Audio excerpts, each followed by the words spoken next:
gue tuh pengen banget sih kayak orang-orang gitu kan, kayak keluar negeri gitu kan. Nah, sedangkan keluar negeri itu harus punya kayak persyaratan yang bener-bener kayak persyaratan bener utama gitu kan, paspor. Ya, Tapi tahu sih paspor itu bagaimana sih buatnya gitu?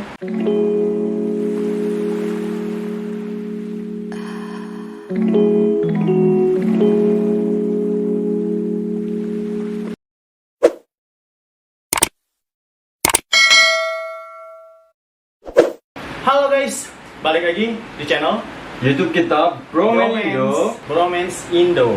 Nah, jadi kali ini kita bakalan ngebahas tentang paspor. guys. Jadi kayak gini paspornya, kita bakalan bahas tuntas persyaratan dan cara Membuatnya paspor. Itu pengen banget sih kayak orang-orang gitu kan, kayak keluar negeri gitu kan. Nah, sedangkan keluar negeri itu harus punya kayak persyaratan yang bener-bener kayak persyaratan bener utama gitu kan, paspor. Paspor itu bagaimana sih buatnya gitu? Oke guys, jadi cara buat paspor, kita berkunjung ke kantor imigrasi terdekat di kota kamu. Oh gitu. Iya, jadi kita bisa buat paspor berkunjung ke kantor imigrasi di kota kamu. Nah sekarang kan sejaman online nih. Iya. Dia bisa online nggak sih? Bisa. Kalau Serius? Iya bisa.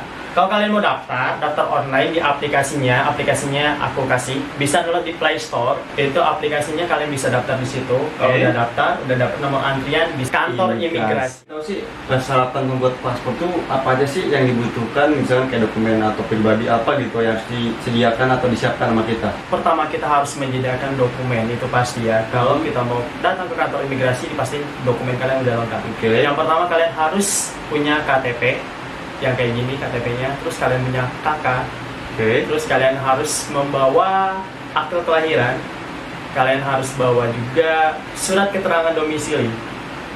Kalau beda kota, contoh KTP lu itu KTP Jawa Barat, contoh ya.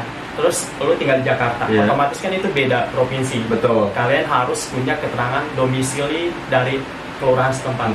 Atau kalau kalian nggak punya, bisa minta surat keterangan dari kantor. Kalian minta surat keterangan bahwa kalian mau buat paspor. Itu bisa. Jadi salah satu, bukan dua-duanya. Bisa pilih salah satu. Oh gitu. Okay. Sama ada beberapa tambahan. Ada yang pakai ijazah juga, terus ada yang pakai surat nikah. Kalau orang asing yang mau buat paspor, dia harus punya surat keterangan warga negara Indonesia. Kalau yang udah pindah warga negara, kayak gitu. Itu persyaratan utama itu yang persyaratan utama. Kalau kalian salah satu nggak lengkap, itu bakalan disuruh pulang ambil persyaratan yang belum lengkapnya. Karena aku kemarin sempat pulang dan aku harus lengkapin persyaratannya. Karena salah satunya KTP beda, lalu gua ke kantor ngurus surat buat paspor dan akhirnya langsung jadi. Oh iya, kira-kira berapa lama sih pembuatan paspor dari pertama kali kita registrasi itu sampai kita dapetin tuh paspornya itu berapa lama? Buat berapa lamanya itu biasanya 3 hari. Estimasi pembuatan, iya 3 hari. Jadi kita ke kantor imigrasi, udah ke kantor imigrasi, nanti kita bakalan melengkapi persyaratan. Kalau persyaratan kita udah lulus semua dan sesuai apa tujuan kita membuat paspor, contoh kayak pendidikan, holiday atau lain sebagainya kayak liburan gitu. Nanti kalau udah lulus semua tahap verifikasi, kita bakalan disuruh bayar. Iya, bayarnya itu setelah selesai kita bayar, nanti kita bakalan disuruh balik lagi ke kantor imigrasi buat ngambil, itu biasanya 3 hari. 3 hari. Jadi 3 hari di jam kerja, bukan di jam jam libur. Jadi jam kerja. Oh, jam kerja ya. Jam kerja. Itu, jadi 3 hari. Contoh kalau kalian buat paspornya Jumat, Sabtu, Minggu biasanya nggak dihitung.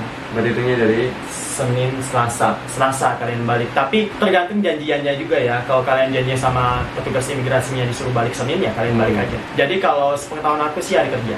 Oh gitu. Ya karena itu kan di jam kerja. Baik. Oh iya, ada yang nanya juga nih, kalau misalkan harga buat paspor itu berapa sih? Dan ada berapa macam sih paspor itu yang lo tahu gitu kan, yang udah pernah lo buat? Kalau gue sih buatnya paspor yang biasa. Yang biasa itu harganya cuma 350.000. 350. Iya, tapi kalau kalian buat paspor elektronik itu harganya 650.000. Tapi ada juga beberapa paspor kayak surat perjalanan laksana paspor WNI itu harganya 100.000. Tapi harga itu bisa berubah-ubah ya guys ya, kalian bisa update aja. Betul. Hanya patokan pas gua buat paspor. Siap. Ada juga surat perjalanan laksana paspor untuk orang asing itu harganya 150.000. Jadi setiap ini beda-beda karena gua kemarin buat paspor khusus pelajar karena ada niatan buat lanjut S2 di luar negeri. rencana guys, tapi ternyata beasiswa aku gagal. Wah, sayang sekali, belum rezeki. Belum rezeki ya, belum rezeki buat S2 di luar negeri, tapi gue udah bersyukur, gue udah punya paspor dan gue udah lulus verifikasi. Dan itu harganya sekitar 350.000.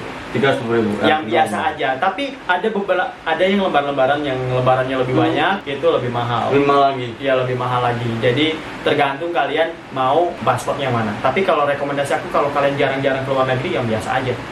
Jangan yang mahal. Oh iya, paspor tuh ada kedaluarsanya nggak sih? Atau kayak KTP gitu seumur hidup? Kalau paspor nggak mas seumur hidup sih. Dia cuma 5 tahun. 5 tahun maksimal Iya, itu? Maksimal 5 tahun, nanti bisa diperpanjang lagi ke kantor imigrasi terdekat. Oh, jadi kayak semacam SIM gitu kan? SIM A, Ya. SIM C gitu kan? Iya, benar-benar. Jadi 5 tahun kalau maksimal. paspor itu harus diperpanjang guys. Jadi beda kayak KTP yang seumur hidup. Kalau paspor itu 5 tahun sekali, dan itu kalau perpanjang bayar lagi. Oh gitu. Tapi Iya. kalau misalkan bayar kedua itu lebih murah kan? Gimana yang awak buat? Tergantung ya guys ya, karena harga itu beda-beda. Setiap Oke. ini berubah. Jadi kalian bisa update aja harganya. Iya, jadi perlu Kan diingat. di aplikasi juga ada biasanya rincian harga update, harga aplikasinya. Jadi kalian bisa lihat rinciannya di aplikasi sini. Gua saranin kayak gitu. Oke. Lu masih bingung ya? Antara visa sama paspor itu sama nggak sih sebenarnya? Visa sama paspor itu beda banget. Bedanya? Bedanya itu yang pertama, paspor itu yang ngeluarin pemerintahan negara kita. Oh gitu. Iya, kalau visa itu negara yang bakalan kita datengin. Contoh, kita mau ke Amerika, pemerintahan Amerika yang keluarin, Oke. bukan pemerintah Indonesia. Jadi kalau kita udah punya paspor, belum tentu punya visa. Karena visa itu wewenang dari pemerintahan negara yang Yang kita bakalan tuju. kita tuju. Oh. Jadi itu perbedaannya guys. Jadi jangan sampai salah atau keliru ya. Paspor sama visa itu beda banget. Kayak gitu awang kan kayak masih bingung juga antara si visa sama si paspor. Ya, jadi itu perbedaannya kayak gitu. Karena kalau kita udah punya paspor, belum tentu kita punya visa, dan visa kita belum tentu diizinin sama pemerintahan atau pihak wewenang dari negara yang pengen kita tuju. Oke. Kecuali negara ASEAN itu udah bebas visa. Tapi ada beberapa negara yang harus punya visa, dan itu kita bisa urus langsung sih. Biasanya Terima kasih banget sama lu. Jadi gue sekarang tahu bagaimana cara pembuatan paspor, dari mulai pertama kita pemberkasan harus lengkap, sama kita mendapatkan paspor tersebut dari mulai harganya, terus kayak masa tenggang si paspor tersebut seperti apa, macam-macam paspor juga. Dan gue terima kasih deh, lu udah sharing mau gue pengetahuan tentang pembuatan paspor kali ini. Oke guys, jadi itu seputar paspor, dan kalian jangan lupa bisa bikin paspor di kantor imigrasi terdekat. Ini bakalan membuat kalian bisa traveling kemanapun. Ke luar negeri. Jadi cukup sekian video kita kali ini. Jangan lupa untuk subscribe, Like, komen, dan share. ke semua orang, temen lu, keluarga lu, semuanya. Pokoknya kalau misalnya ada yang mau komen atau kasih saran, boleh Di kolom di komentar. kolom komentar. Sampai ketemu di video berikutnya. Dadah. Dadah.